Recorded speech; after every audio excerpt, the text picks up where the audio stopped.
We got any questions to Yeah, answer? let's get some questions going here. And we're gonna fire. You We're gonna put always Joey try on to the take hot us down seat a here. dark path. Will a 3-loss team make the college football playoff? Interesting. It depends on who that 3-loss team is, because I just covered a team in Oklahoma who played Tennessee on the road. So far, just for good measure, they played Michigan as if they needed another game, non-conference. Michigan, Auburn, Texas, at South Carolina, Ole Miss, at Tennessee, at Bama coming, Missouri coming, and LSU coming. Mm-hmm. It's a pretty good schedule. Yes. Um, I don't know if they would make it if they got to 3 losses. It's going to depend on what's happening, obviously, in all these other conferences. But I don't think we're to a point where we can just say definitively no. A team with 3 losses will not make the playoff. I don't think we are. I think when we put it in context, with 8 of the 12 teams last season had 2 losses that got into the playoff. 8 of the 12.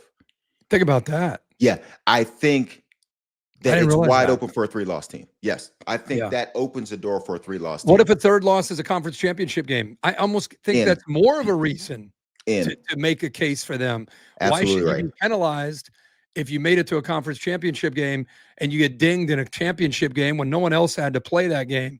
I don't think you should ever be penalized for having. Yeah, which we just met with some of the committee members last week. We had a Zoom call, and it was and that was one of the things discussed. If you're playing in a championship game, you get points. Now, if you do like Wisconsin, Ohio State, and you get it was in 14, they got beat 59-0. Yep, different. But if you're playing, you get points for playing. You get points for playing a really good opponent. So those will be positive things. Okay. So yes, it opens the door for a 3-loss team. Yep. I think we agree. I think that 3-loss team could get in there. It depends on strength of record, strength of schedule, what they were challenged with, and I hope the committee honors teams that go on the road and deal with difficult environments. I agree. You know, that's a very different thing. Does Michigan have a shot at the CFP? The only way Michigan is going to make the CFP, they're sitting there right now at 7-2. They're starting to run the football. You know, I mean, they're really, that's kind of who Sherrone Moore is. Yes. And since the loss to USC, I feel like they've taken more off of Bryce Underwood. And I feel like it's more kind of old school Michigan defense, special teams, running the football. Justice Haynes is out with an injury, which has been, you know, kind of a big deal for them. They've had to rely on. I think Marshall had 185. Jordan Marshall is a beast. I watched him in high school with Cincinnati Moeller. Always thought he is that where he went? Yeah, dude, I didn't know that. Oh, you probably watched him. Yeah, he's. I didn't realize it. Yeah, man, he's a very gifted player. Hey, listen, now we keep talking about who can be that 4th team. Yeah, if they went out, they got to beat Ohio State. They got to beat Ohio State. That's what I was going to say. If they went out and they're sitting there with a couple losses, that would be the 4th team from the Big Ten. Yeah, absolutely. Sure. If they knock off Ohio State, they're in. Sign them up. So the short answer is absolutely they have a shot. The long answer is they got to beat Ohio State. Yeah, and they go to Northwestern, they go to Maryland. You know, the way they're not necessarily, at least right now, throwing the football. They're relying, anytime you go on the road and you're going to rely on in November on defense and running the football and just being smart in the passing game, doesn't mean you can't win. It just means your margin of error is very, very small. And it means you got to win and just win turnover margin, win field position. It's not going to be sexy. No. But if they win those next 2 on the road, I think they're 60 minutes away from playing Ohio State, where they'd have to win the game. And if they win it, I think they'd be in. Did the ACC kill their chances this weekend with 2 teams getting into the playoff? Absolutely. I don't think there's any chance they're getting 2 teams in. You? Really? Yeah. Now, they hurt their chances. I wouldn't say they killed their chances. Well, let's just take yourself. Take Virginia, right? Uh-huh. Say Virginia wins out. Okay.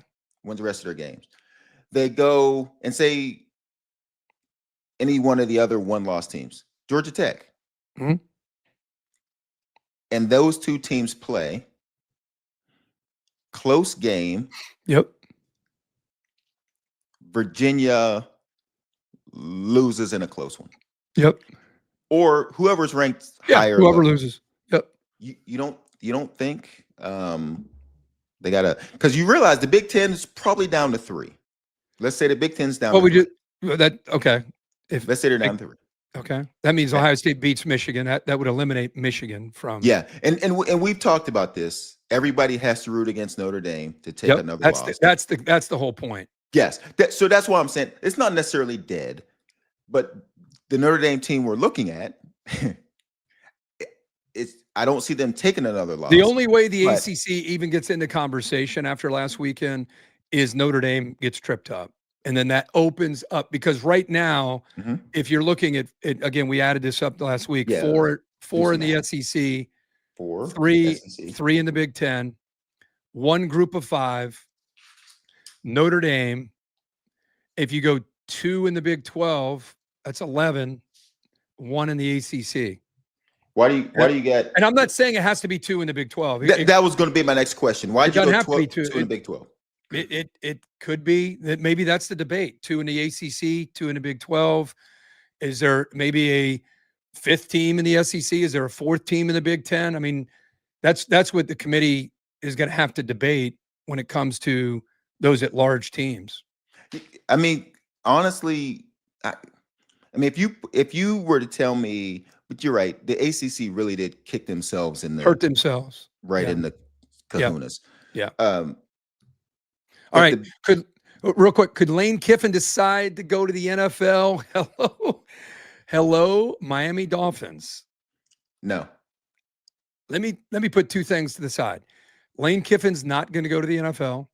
And Nick Saban, you couldn't pull Nick Saban off the game day desk. Like, coach, maybe this job. No. What about no? Nick Saban, guys, you got to stop bringing up Nick Saban for all these. He's not going anywhere. My man is enjoying his life. For 50 years, he told me, for 50 years, I've been in a hurry. I've been late to something for 50 years. Now he's got Mercedes-Benz dealerships and Ferrari dealerships. And, dude, me and him were out on the boat. And now he's on a boat. He's golfing. We're on the boat. He's driving me around the lake in Georgia on a boat, a wooden boat. And I'm literally, while this is happening, I'm sitting there thinking to myself, who would have ever thunk it? Here I am on a wooden boat that, now don't get me wrong, very nice wooden boat. That's on Golden Pond. That's going old school. Cruising around the lake. Me and Coach Saban.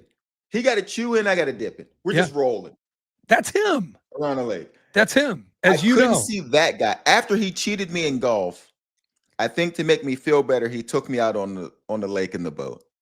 And he is not coaching. I can't see him. No. You want to talk about somebody happy? Goodness. He's the happiest he's probably been in a long, long time. He and Miss Terry. Why they got to sneak in that bit? Why? I tell you what.